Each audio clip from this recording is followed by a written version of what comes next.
Hello and welcome to Conversations from the Shire. I'm Andrew Ramponi. Today I'm speaking with Angela McCormack, a civil celebrant. A civil celebrant is a professional who conducts funerals, weddings and other celebrations of significant life events. Angela has focused mainly on funerals. She's a mum of 3 grown-up children. She lives in Kinross. In the podcast you'll hear Angela's abundant enthusiasm for the work. She describes what it means to her, how she found her calling, and, often with humour, some of the early experiences she had while learning. It's an inspirational story. I hope you enjoy it. Welcome, Angela. Thank you. And thank you for coming on the podcast. So, there's quite a lot I'm interested in to hear about of your work as a celebrant. Mm-hmm. But since this is local, what brought you to Kinross? What's your connection with Kinross? I've been in Kinross since I was 5.5. Yeah, so I've been here a long time. So it wasn't your choice? It wasn't my choice, no. My dad was in the Navy and we stayed down in Portsmouth and Plymouth to start with. And then he got work up in Rosyth, so we moved up here to be closer to Rosyth. And also the family all came from here, so we moved up to get closer to the family then. So I was born in Dunfermline and then moved down south and then came up to Kinross. Did you go to school in the old schools, primary school, old high school, yeah. Yep. Ah, right, we share that. Seen it all changing now, yeah. And then I had a short spell in Perth. I was up there when my first son was born, but I really wanted him to come to Kinross to the schools here as well. Mm-hmm. So when he was about 3, I think, we moved, myself and my now ex-husband moved down to Kinross again after a spell in Perth. Mm-hmm. And so that was 20 years ago. So I've been back for 20 years. Yeah, never left again. I don't think I will. Well, it's a very nice place. Yes. I was bringing my son back from Edinburgh a couple of years ago. I mean, I did live here. I went to school here and then moved back in 2016. We were driving up the motorway coming back from Edinburgh, and it was one of these calm days, blue sky, and the loch was like a mirror. Yeah. And he says, "Isn't Kinross such a fantastic looking place to arrive?" And it does have a lot of... It doesn't seem to matter what direction you come in. You seem to turn a corner, no matter where you've been, and you just see the hills and the loch. And it's not something I've appreciated until I was older. Because being a teenager in Kinross, there wasn't much to do. No, there wasn't an awful lot to do at all. But now that I'm older, like the loch and the hills and the countryside, and I think your views change. And it's as the size of a town, it's got lots of things in it, hasn't it? It's been great for my children growing up with all the sports at the community campus as well. They've all been involved in different clubs and sports. There was a lot more than when I was little. They've benefited greatly from being in Kinross and being at the school, and have had good memories from school years. Have they gone? Have they left? They've gone, and I just actually made a post this morning on Facebook saying this is the first day in 18 years that I've not either dreaded or looked forward to the summer holidays because they're not at school anymore. Oh, they just finished. This the is last the one first, just finished. That's it. Momentous, so I know, it's very momentous. It was quite a revelation. Yeah, I thought, gosh, I was counting it up. 18 years we've had. Either looking forward to or dreading the summer holidays, and I don't have that anymore. So you'll need to do a celebration for that. Yes, a bespoke one for that. That occasion. Love Kinross. Really like it here. Yeah. So, celebrant. Yes. The other aspect to that I was thinking of is because we had a celebrant when my father died and my mother died. That was over 20 years ago, and. I was thinking it was a new thing, just a move, as it was possible more people were doing these celebrations. But actually, it's ancient when you think about society and celebrations. Yeah, the celebrant part of things is relatively new from when it became official. The first independent funeral celebrant was my tutor when I did the course. Which I had to complete to become a celebrant, and he started in September 2005. So he did his training with it started off in Australia, celebrancy, and he did his training, and he was the first to complete a diploma in funeral celebrancy with Dali Messenger III. So he was the gentleman in Australia who started it up. and my tutor Neil, who is still a celebrant as well, he was the first to start it up over here. And as it evolved, him and his wife, they set up the Celebrant Training Academy Scotland. And I discovered when I was looking into becoming a celebrant that they were actually my neighbours. So that was a bit of a sign that this is what I should be doing. Yeah, I didn't realise that's what they did. So they've been doing that since 2016. Neil started the training in 2007 and his wife joined him in 2016.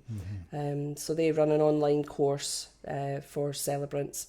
And it really interesting course. I sort of threw myself into it and enjoyed every minute of it. Quite a learning curve. What did you do before that then? That prepared you for being a celebrant? Nothing prepared me for being a celebrant. Before that, I've worked in the travel agents. When I left school, I worked for one of the big travel agent companies. I worked in the bank, and then most of the time after I had the kids, it was mainly hospitality, waitressing, and then for a short while I had my own baking company. So I ran that from home for a wee while, made celebration cakes. Oh, okay. So I've kind of gone from celebration cakes to a celebration of life, which sounds very corny. And then I had my own tea room in Kinross for a short spell. So it was an old-fashioned tea room, family run. Where was that? Down opposite the chip shop. It was Angel Cakes, cake shop and tea room. Oh, I can't remember. Maybe I wasn't here then. Yeah, and it was, I closed it in 2018. Right, I had it open for about 15 months before that. So it was quite short-lived, a lot of hard work at the time. Family commitments kind of forced me to give it up because I was basically never there for the kids. You know, it was just very, very time-consuming, sort of in the kitchen at 5:30 in the morning, not leaving till 9 or 10 at night. No matter how good an idea there feels. I know, it was a dream come true at the time, and I'm glad I did it. But there was just no sort of balance between work and life at all at that time. So I sort of made the hard decision to give it up. And then from there I worked in another tea room in Kinross, and during that time I then decided that this was what I was going to do. After my grandparents passed away, I think they gave me a little bit of guidance somehow spiritually that this is what I should be doing. And what way did you feel that? They both passed away very close together. There was only a month between them, and I was close to all my grandparents, but they were the last two sort of to pass away. And it was at my grand's funeral. Hers was first. I just feel I had a bit of a calling, I suppose. I just was listening to the Celebrant there and thought this is something I would really like to be doing. I spoke to a couple of people afterwards who sort of encouraged me and says, yeah, that would be a good idea. You've kind of got the right personality and way about you to do it. As I say, I then looked into how to become a celebrant and found the Celebrant Training Academy Scotland. And as I say, they were my neighbours. So, I mean, it's quite a big thing to do, really. I mean, public speaking is one of these things that most people fear, apparently, along with just the fact of doing it. And if you don't practice doing it, you never do it, and it's harder and harder to do. And it's not something I had ever done before. It wasn't, but nothing, I suppose, phases me. Maybe I just think, well, if you're going to give it a shot and give it 100%. And I love a challenge as well. Well, I think that's quite a big one. Because it's a big one. You're fairly putting yourself in the spotlight. You are often really quite significant occasions. Exactly, that's it. What kind of occasions would you do then? I mean, funerals. Funerals. I have done a couple of weddings. It's mainly funerals. I did a baby naming service, which was lovely. It was really nice. And but yeah, day to day is mainly funerals that I do. A lot of people say to me, what a depressing job you've got, but it's not depressing at all. It's sad and emotional. But the celebrants, it's a celebration of somebody's life. So when you visit a family that are bereaved, they want to tell you about all the good things about this person, and they want to tell you about all the funny stories. And so it can be really quite uplifting. And sometimes I've left somebody's house, a family's house, and we've all said, gosh, what a laugh we've just had. And it feels so wrong in some parts, but in other parts, that bereaved family feels so much better when you leave because they've just been on a trip down memory lane and they've remembered all these funny quirks about their loved one and all these funny times. And there's so many people have said to me after I've left, they've maybe messaged after and said, we felt so much better after your visit. And so that was just the preparation for the actual funeral. That's just the preparation for the actual funeral, that's it. Because, again, most people, and I completely understand it, they dread me coming because they're sitting thinking, what are we going to tell her? What are we going to tell the stranger that's coming into our house that we don't know? And I do generally say to people when I make the initial phone call to them, please don't feel anxious about me coming along. Once I get there, you'll find we'll end up blethering. And I'll be taking down notes as we're blethering. And it's not an interrogation. And you'll be amazed at how much actually comes out once we start chatting. Yeah. And like quite often they'll say, God, I forgot all about such and such. I forgot that happened. And it could just be a little sort of thing I've given them, like, oh, how did Mum take her coffee? And they'll say, God, yeah, do you remember? She only liked the tiniest wee bit of milk in it. And if you didn't make it right, then she went crazy. And it could lead to a wee story then.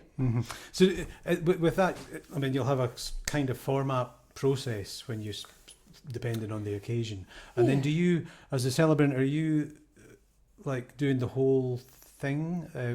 Other people might say something in the family? Or yeah, I always give the family members the option for anybody to come up and speak if they want to speak. Generally they don't. They find it's too overwhelming.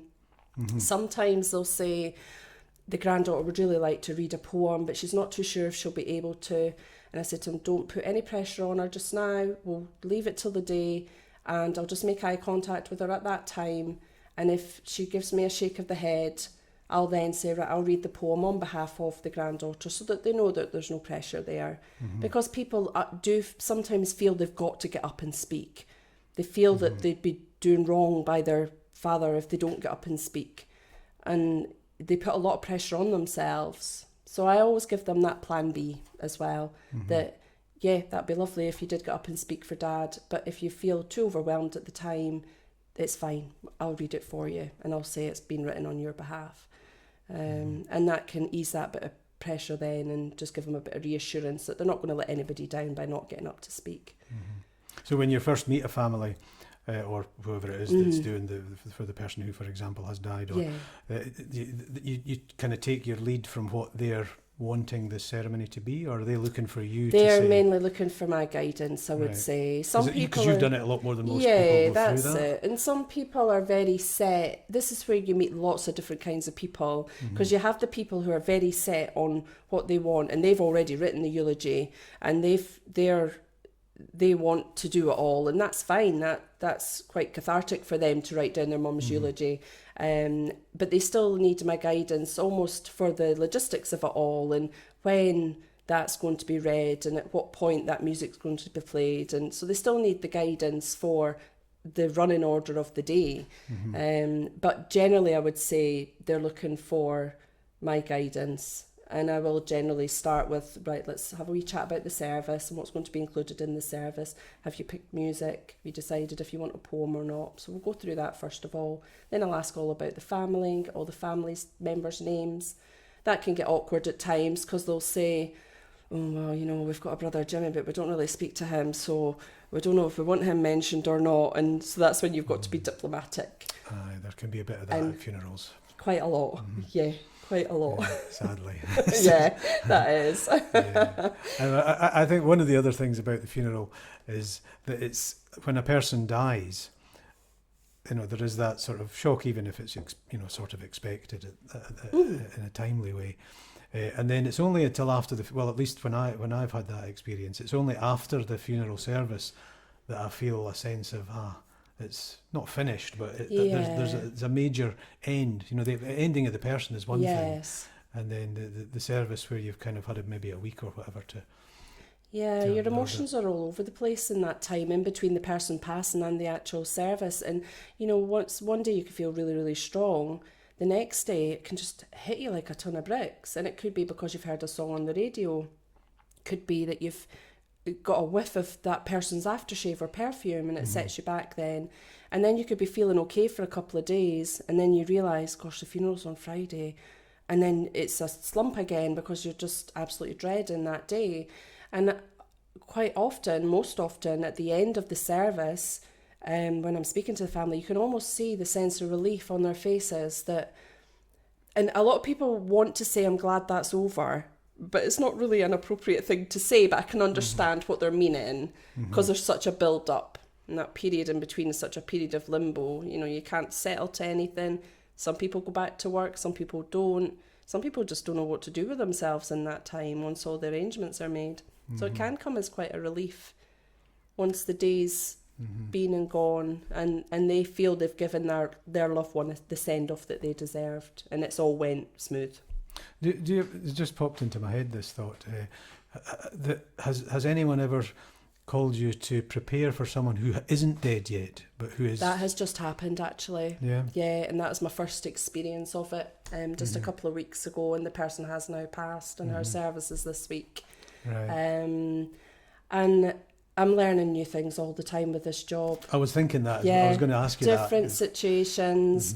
So this was a first, and it's heart-wrenching. It was, I went to visit the lady, and it was obviously a very, very delicate situation because she was talking about her funeral, and she was poorly, so I was aware of how poorly she was, how much time I spent with her, but I just admired her bravery for doing that, because she didn't want her family to have to make these decisions at an already stressful time.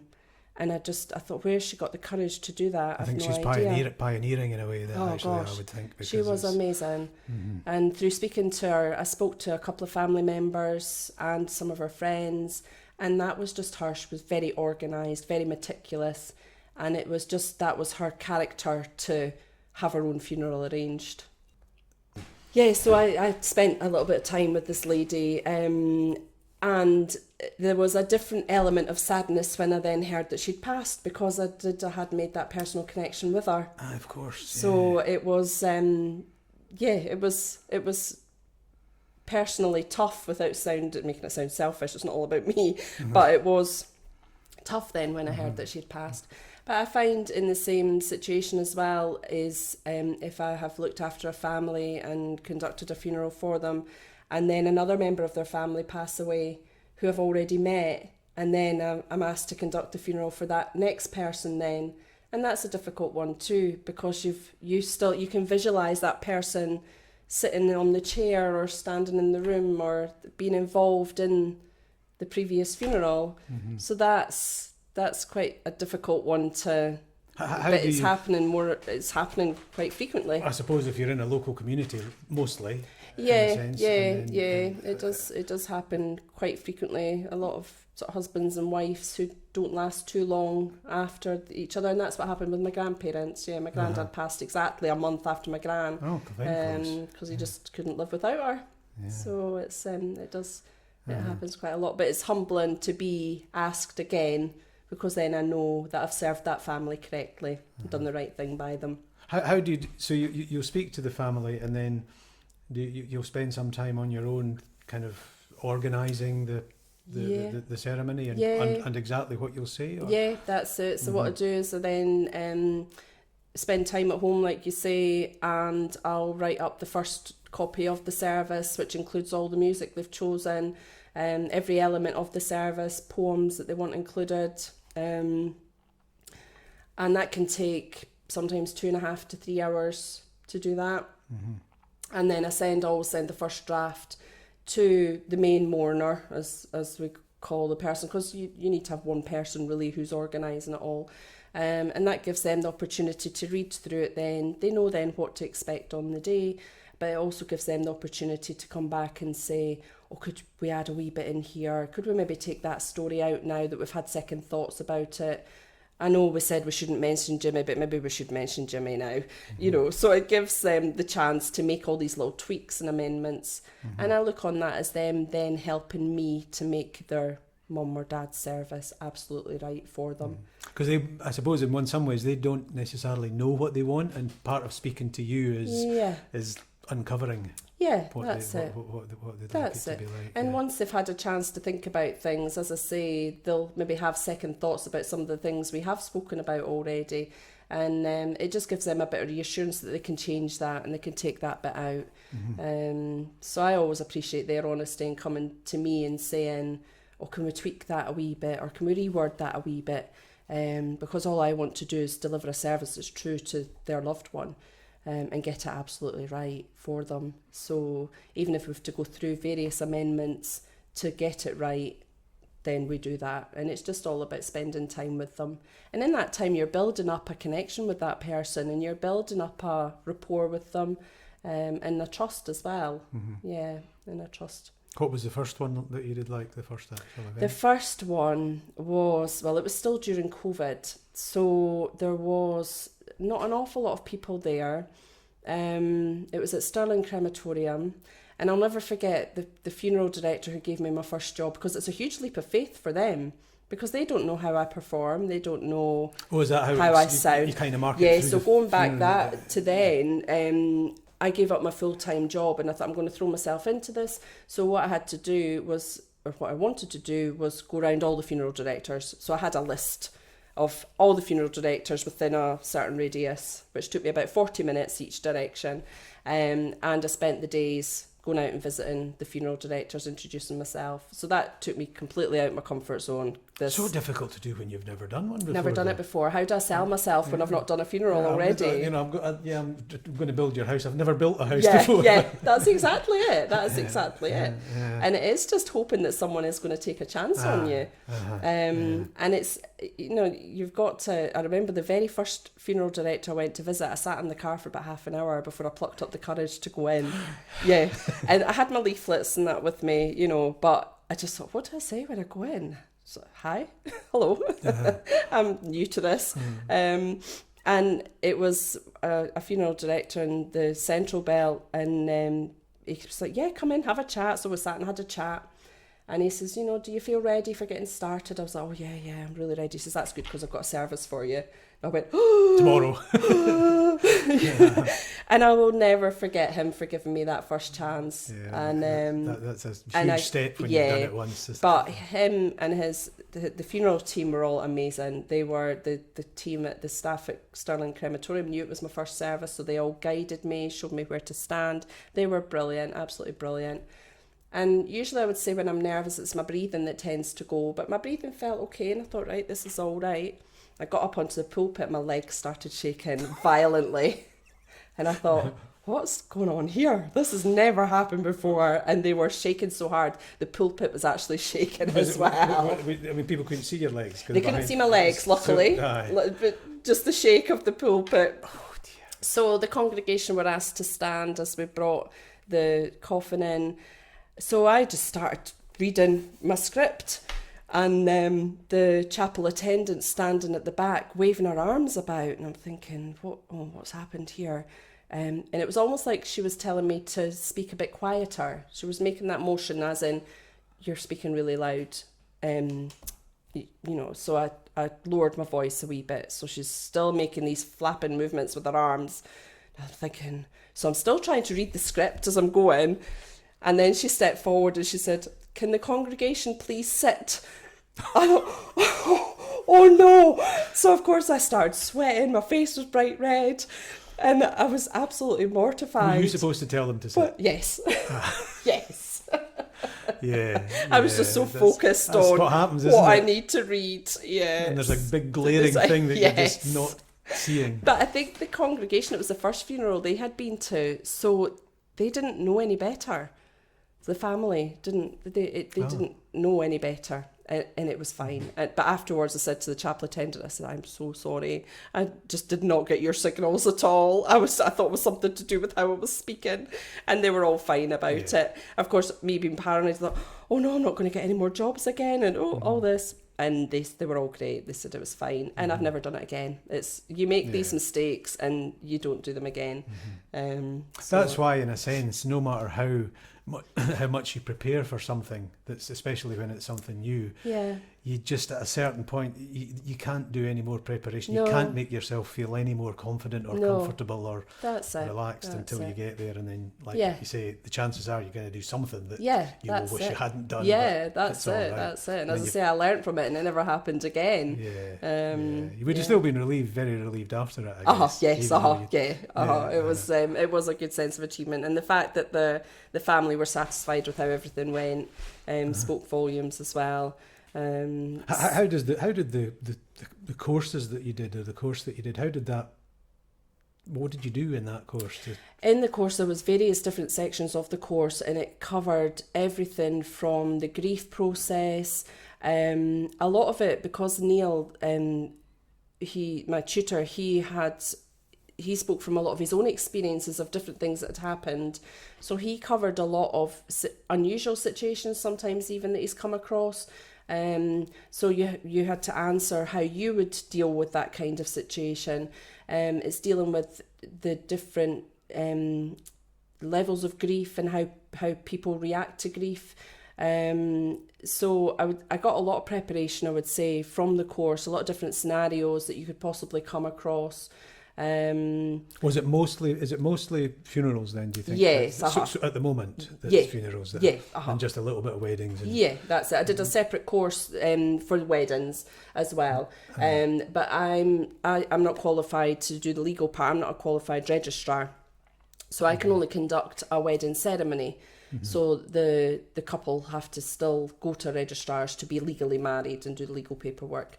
So there are some people who are quite happy to do that if they want a wedding in a hotel and, they don't want a registrar to come out to the hotel, then I can conduct the ceremony then.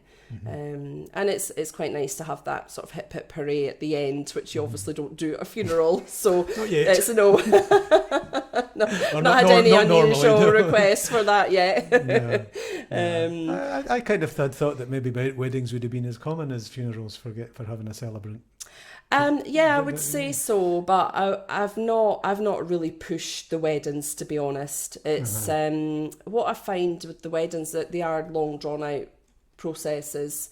I think I'm more focused on the funerals. Of course, that's true, because someone dies and the funeral's likely to be within a week or two. Yeah. A wedding could be 6 months. Or a year. And lots of things can change. Lots can change in that time. That's it. That's a good point. So I tend not to advertise weddings as much. But if somebody would like me to conduct their ceremony, then I'd be absolutely delighted to do that. And it's an excuse to wear a nice dress as well. Instead of a black dress. Yeah, and you probably get to take part. At a funeral, do you just leave after the ceremony?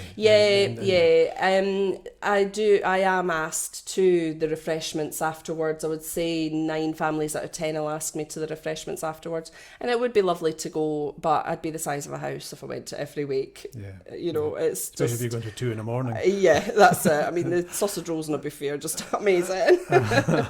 So I tend not to. I tend to... just leave that to the family, and I wouldn't want anybody feeling awkward because I'm sitting there, and leave that to the family and friends. And I always sort of thank you for the invitation. A lot of people actually expect that you'll come. A lot of people will say afterwards, "Oh yeah, we'll see you at the Dean Park," and I'm really sorry, I've got an appointment I need to go to, or I've got prior engagements. So a lot of them assume that you're just going. How does it feel if there's a small number of people, like just a handful of people, compared to like 100 or 200? Is it? I would say it's more. I prefer speaking to a larger congregation. Mm-hmm. Yeah, which is quite ironic because when I started, it was smaller congregations, and that's kind of what I got used to. And then once all the restrictions changed and things kind of went back to normal. Oh, because the COVID. Yeah, because of COVID. What was the number that they could have? I think it was 20. Right. It's about 20 because it was 20 we had at my grandparents' funerals. Yeah. So the first day I had a large congregation. I kept seeing all these people coming in the door, thinking, "Oh, that's a lot of people to speak to." I actually find it easier speaking to a larger congregation. And it's nice to kind of, as you're talking, to scan the room and just try and take in everybody if you possibly can. Are you adding lib? I'm not so good at that because I tend to get a wee bit tongue-tied. So yeah, I tend to stick to my script. But I always read it in a way with expression so that it doesn't sound robotic. And if there's a funny story, you put in a wee pause while they have a little bit of a laugh. If there's a particularly sad part of the story, again, have a wee pause just so that everybody can gather themselves a bit. Now and again, I'll add a little bit in, but I tend not to go too. Some celebrants are really good at it. They're just natural at ad-libbing, but I know I would get tongue-tied. I would end up making a fool of myself.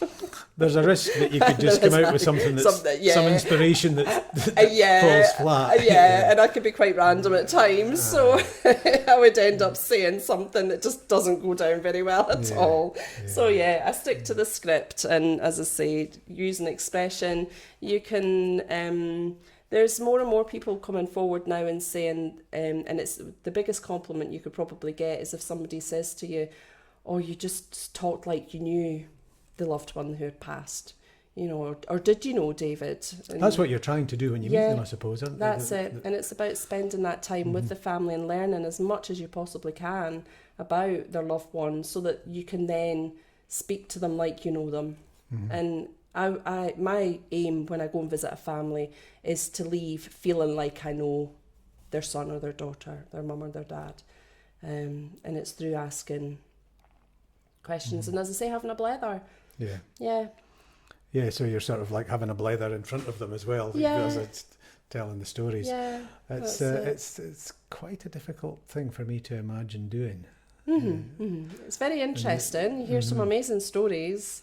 Yeah, it was a very important time. It's something. What do you see it moving to? What I mean, is the sort of thing you're just going to get better at? Do you feel, or do you think? Can you sense that you're? Well, I've only been doing it for 2 and a bit years, and I would say somebody actually asked me yesterday. She says, "Do you get nervous before you do a service?" And I said, "Yeah, I do still get nervous, but that's a good thing because all you want is to do the very best by that person and by their family. So they're good nerves. I don't know if there'll ever come a time, even if I've been doing it for 15 years, that I'll not get nervous. I think that'll always be there. I'm not sure if you can get better and better at it. Because it's to do with people. Yeah. And, a lot of individuality, so there's never no all. And all the celebrants all have their own way. Some are very, very good at creative writing. I have to work quite hard on the creative writing part of it. But I do write my services from start to finish different every time. I'll not use a template, or I like to write it from the start to the end. And it's almost a journey at that point as well, of getting to know the person even more when you're writing about them, if that makes sense. So you've not been tempted to use ChatGPT? No. People say, "Well, no bother getting a celebrant, just get ChatGPT to write it."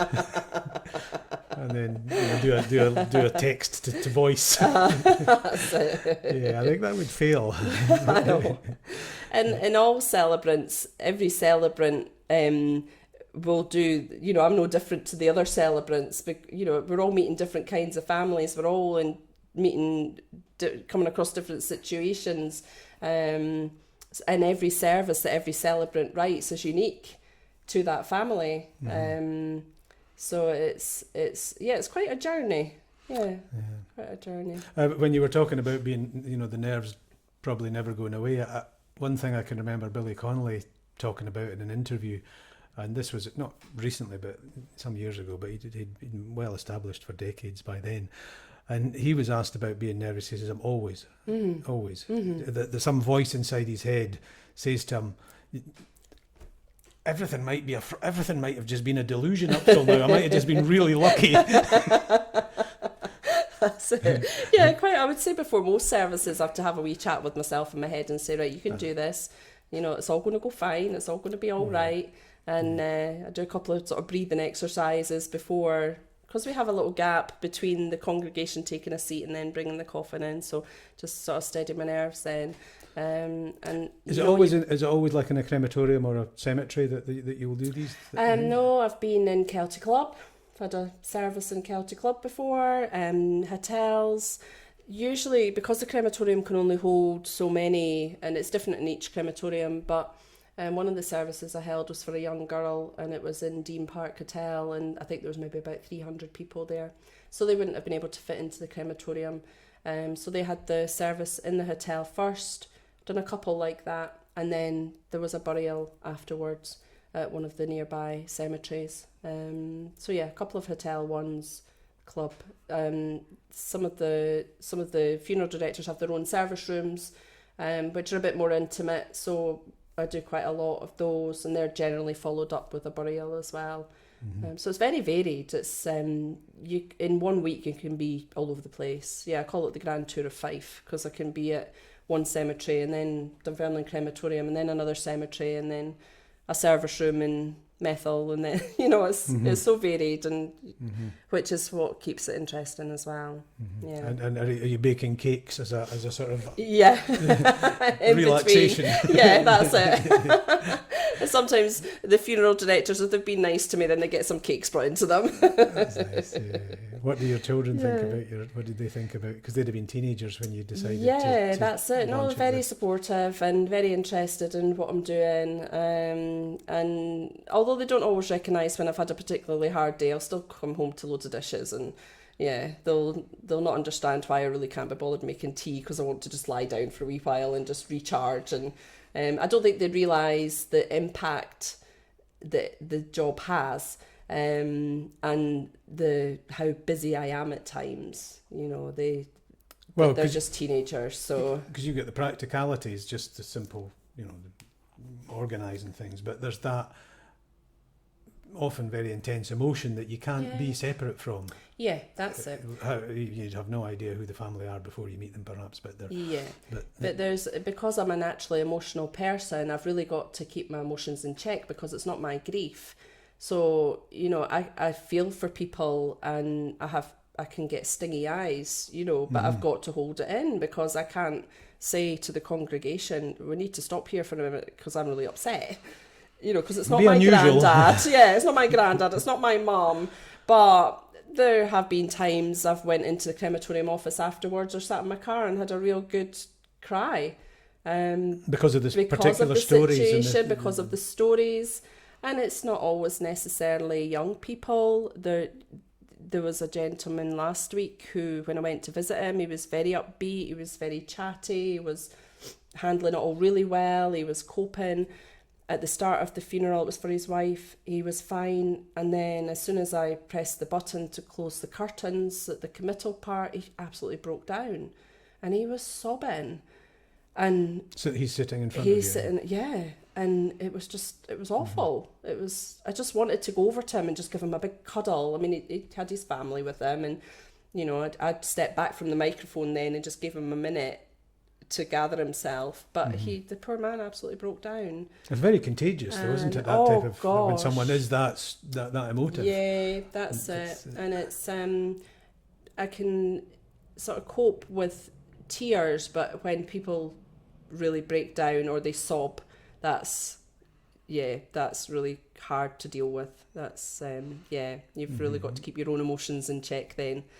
But as I say, I can go into my car afterwards and just have a little cry, or a little sort of contemplate things for a wee bit. And has it the experience since you started in doing mainly funerals, has it changed how you feel about death generally? I don't know.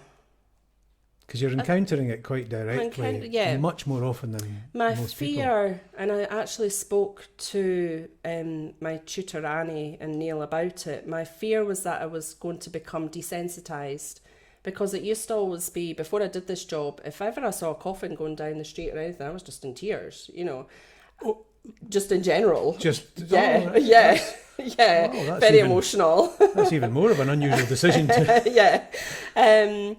But because I've got so used to it, and my worry was when, God forbid, something happens to someone close to me, will my emotions shut off? You know, because I'm so used to it now.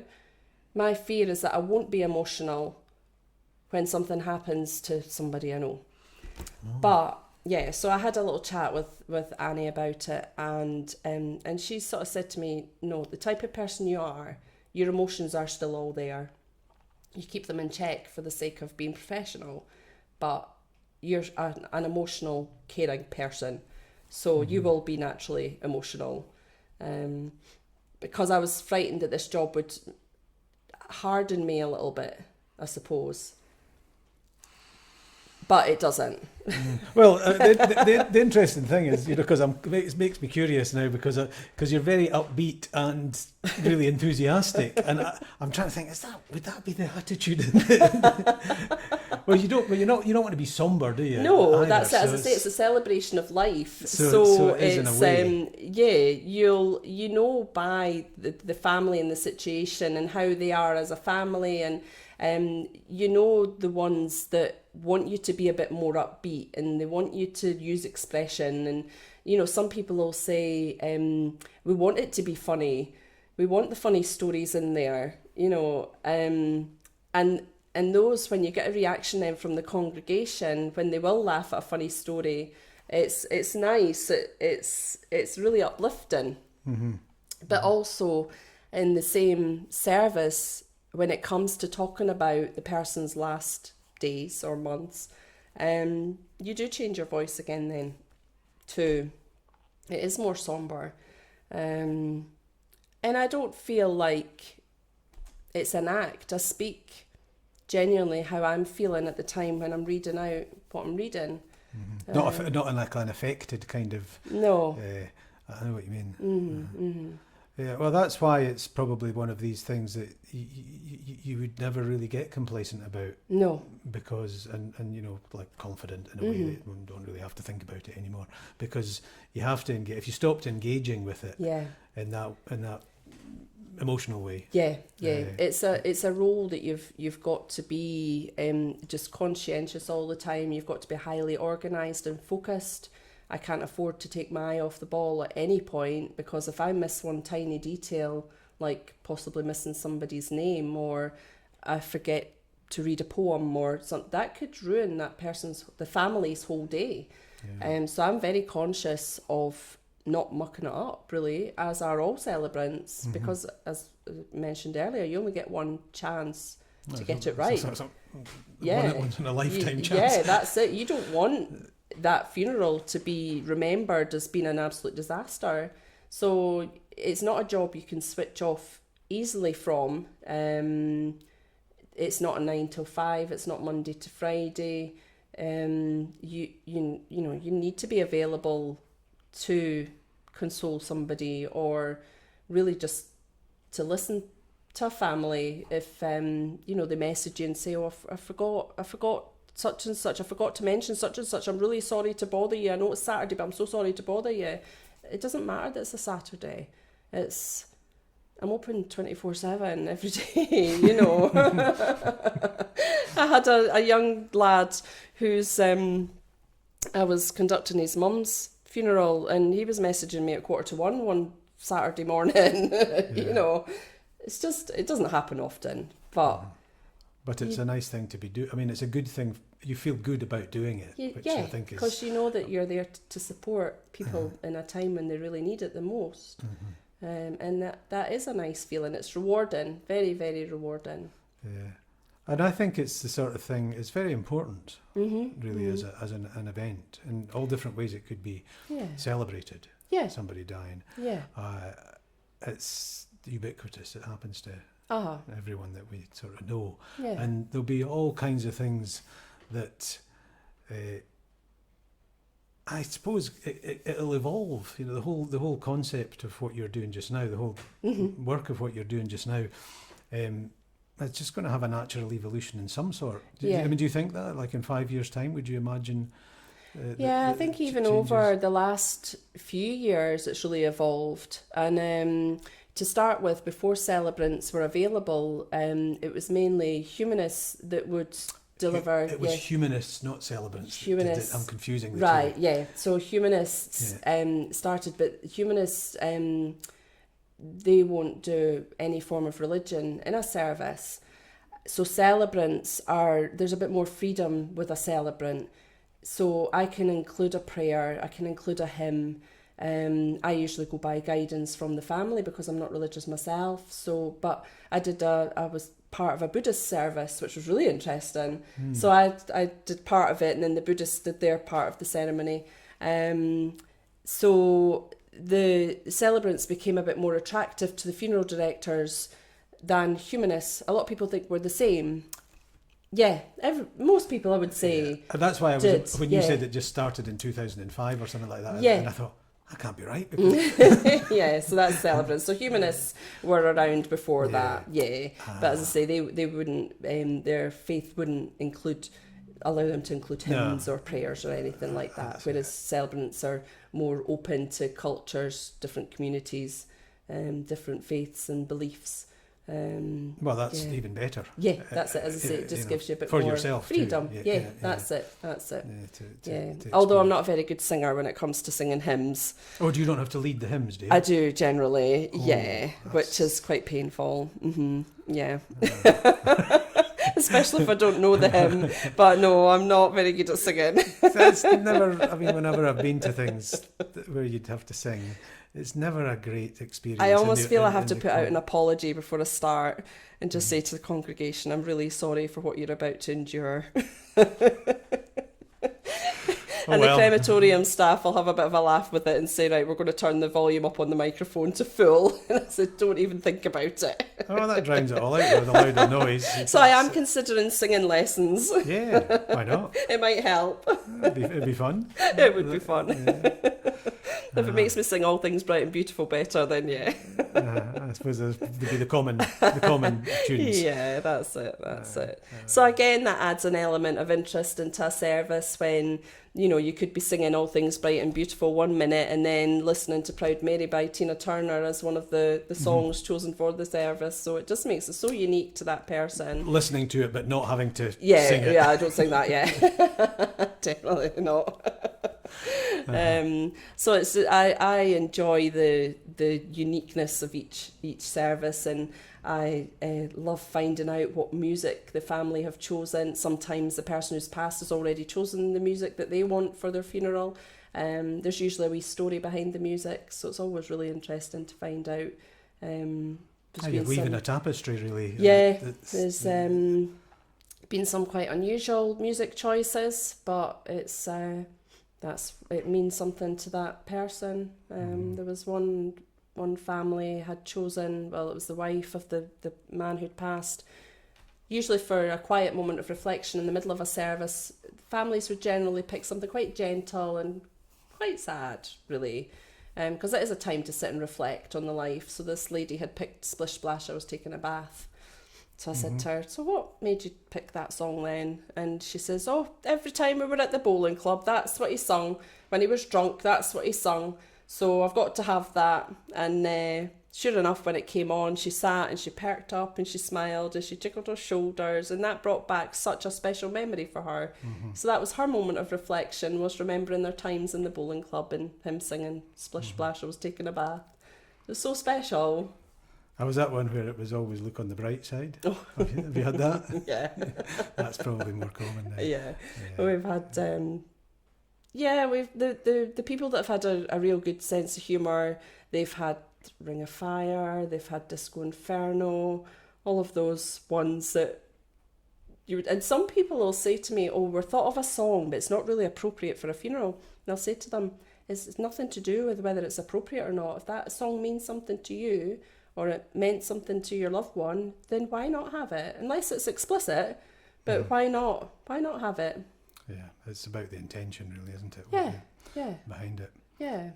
That's where I sort of feel as well that I think nice, I don't really like that word, but for more people to prepare for their own funeral. I mean, not when they're totally unexpected, but just as it becomes a sort of inevitability, more or less when you get to a certain age, for most of us, if we're lucky, then actually having that discussion and having that Yeah, So it's very yeah. difficult to do, but Yeah, and I would say since I've started this job, the conversation has come about a lot more with many of my family members. Even my 18-year-old niece, she's written down exactly what she wants. Now, she probably wouldn't have done that before I started speaking about my job.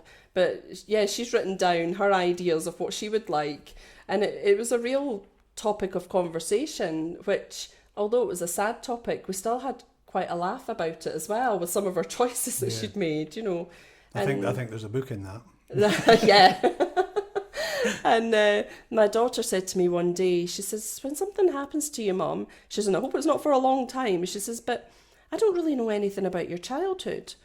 I says, all right, okay. So I have actually written my eulogy up to a certain point from when I know the children will remember from, and they'll be able to add on to it then and continue the story.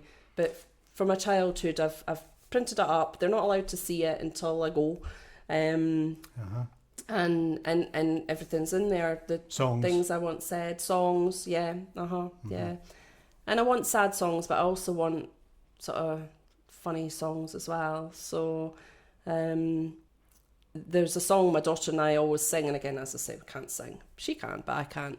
So I definitely want to have that. And also I love Elvis, and I'm a bit of a dreamer, so if I can dream by Elvis, will be one of my songs as well. And then for an element of humour, I would like Go Now by the Moody Blues for when the curtains are closing. Probably if I heard it, I would know hear it. it, yeah. I think that would maybe make people laugh because of the words. Mm-hmm. And everyone who knows me knows I'm a big Dirty Dancing fan, so the end of service song has to be the Dirty Dancing theme tune. And if anybody wants to get up and do the iconic lift in the aisle, that's absolutely fine. Okay, well, you've thought about it. I've thought about it. Let's hope it's a long way in the future and you've maybe got lots of revisions. That's it. But yeah, it does make you think. You said earlier about, has it made me think about my own? Yeah, it's made me think more about being prepared for it and saving the family some of the decisions that have to be made. Because that must just be horrendous. If there's arguments especially. Yeah. But also for, because it's such a quick process, the family are all of a sudden thrown into this thing of having to make decisions that they really don't want to have to be making because their loved ones just passed away. I remember my brother passed when he was 18, and I'll never forget my mum sitting saying to the funeral director, how am I meant to pick a coffin? I've just lost my son, how am I meant to pick a coffin? And everybody must go through that of, I shouldn't have to be doing this, So I think if you can find it in yourself to make as many preparations as possible for your own, then it saves the family a lot of heartache, further heartache. Yeah, that's an important point, actually. Because sometimes choice is a good thing, but other times, it takes an effort really to make any kind of choice, and particularly then. Yeah, and because it happens so quick after the loved one's passed, the funeral director often gets the family at a completely different stage to how I get them. So the funeral director will generally see them sort of the next day after they've passed. And then I'll see them maybe a few days later.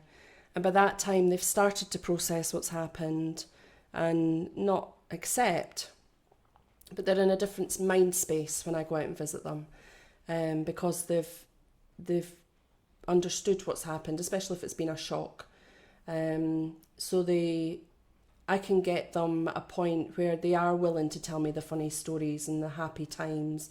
When I first started, I just expected to go into every house and everybody just be sitting crying the whole time. Wearing black shrouds. Yeah, that was the idea I had of it all. And as I say, there's some times I've left and we've actually just sat and laughed the whole time. And they know that their loved one would be happy that they were laughing. Yeah. And it's almost at the funeral as well. Sometimes, even if the family have said, we want this to be funny, we want it to be uplifting, the congregation don't know that. So it's almost like they'll not laugh at the funny stories because they feel it's not right to laugh. It's almost like, we can't laugh at a funeral. So sometimes I'll say to the congregation, quite near the beginning of the service, Freddie lived such a happy life. He had lots of fun moments. And if he was here just now, he would tell us that it's okay to laugh at the funny stories. So it's almost like you're giving them permission to laugh then. And the more experience you have, the more, like you said, you've done a Buddhist one, the more you can bring in other things that other people as thoughts for people to consider if they're not sure about what to do. Have you done any Druid type things or pagan ones? I was that just popped into my head just now. But now that you've said that, that'll happen. Maybe, yeah. I have a strong spiritual connection, and usually when things are said, then they'll happen. I'll get a phone call on Monday about it, probably. Well, the solstice has just passed, so it's maybe going to be one of the autumn ones. That shows you how much I know about it. Time for research. That's it. Well, Angela, that's been very interesting, actually. Yes, I think it's a very interesting and rewarding job. Yeah, I can tell. It's not depressing at all. It's not making me want to do it. No. It's a job. Because there's a hurdle there. And I guess that bit that you just felt when your grandparents died, it was something that all just happened almost like as a flow. Yes, exactly. That's it. And so you got into something that otherwise could have been quite a lot of resistance to even the idea of doing it. And it sort of, it's a door opened. And I know they'd be very proud of me. Good. I know that, Good. Do people record them ever, the services? They are recorded quite frequently. They do a live stream, often for people, family members and friends who can't manage. Of course, because that was that before COVID? Or did it was through COVID. It was through COVID they started that, and it's become a practice now. Yeah, it's become practice now, and it's such a great service. For the auntie in Australia who can't manage to come over, she can still watch. I conducted a service the other day, and there was a family friend who was coming up from down south to speak for his friend. His friend had asked him if he would speak at his funeral, and he was delighted to do that. And I had some correspondence with the man, and then unfortunately the man's wife had an accident and he wasn't able to come to the funeral. So I'd messaged him and said, whatever you were going to say, I would feel honoured to say it on your part. So he sent me through his script and I read it out, and he watched it online, and he messaged me after. He just said, thank you so much for reading that out, So it was lovely. Although he was away down south, I still felt he was there. Yeah. And I think he felt included then because he had been asked by his friend to do it. So it gave him the chance to still be included by me reading his tribute and him watching it. Aye, that's I think that was really important to him. Very good thought. And even having, again, I didn't think about it until we're talking just now, but everybody, well, not everybody, but wedding videos and all that sort of thing are quite normal. Yeah. But why would you not want to have some kind of same sort of thing for funerals? That's it. Because you're listening to your loved one's life. That's one thing I find quite difficult, is that because there's time restraints in whether you're in a hotel or you're in a crematorium, I find it quite hard. How can you condense somebody's life into 20 minutes and give them the best send-off that they could ever have? There's some people, some loved ones, I want to get up and I just want to speak all day about them, and you can't. And I always feel that's a bit of an injustice. It's just the way it is. And families understand that, and it's but so you try and fit in as much as you possibly can in that space of time that you have, and get across the very best of that person. Sometimes we don't sugarcoat things, and that's when I say to families, I prefer it if you're honest with me. And sometimes I've had to say, Bobby wasn't a saint by any means, had a right temper on him, but I always follow up with a positive, because I'll say, but he had a heart of gold. Because you don't want to paint a picture of somebody as a saint if they've not been. No. That's why you need to really, really get to the depths of that person, because people in the congregation will be sitting, and I've heard it before, other people have been to other funerals, have said the minister or the priest or the celebrant or whoever was talking about Jeannie, and that's not the Jeannie we knew. I've heard people say that. I haven't experienced it. Her life's been totally sugar-coated, and her personality's been sugar-coated. So I prefer it if people say to me, oh, he was a crab at so-and-so. Or one lady told me her husband was a pain in the butt. But that's given me a true reflection of that person. Yeah. In perspective of it. That's it. A facet of the person. But as I say, I always follow up a negative with a positive about the person, so that we're not bashing them. Well, leaving the event in a positive. Yes, exactly. People feeling positive, and somebody's died, but that's a fact. That's it. Well, That's great. There we are. Thank you very much. Very interesting. Angela. Thank you for having me. You're welcome. Great. Thank you so much.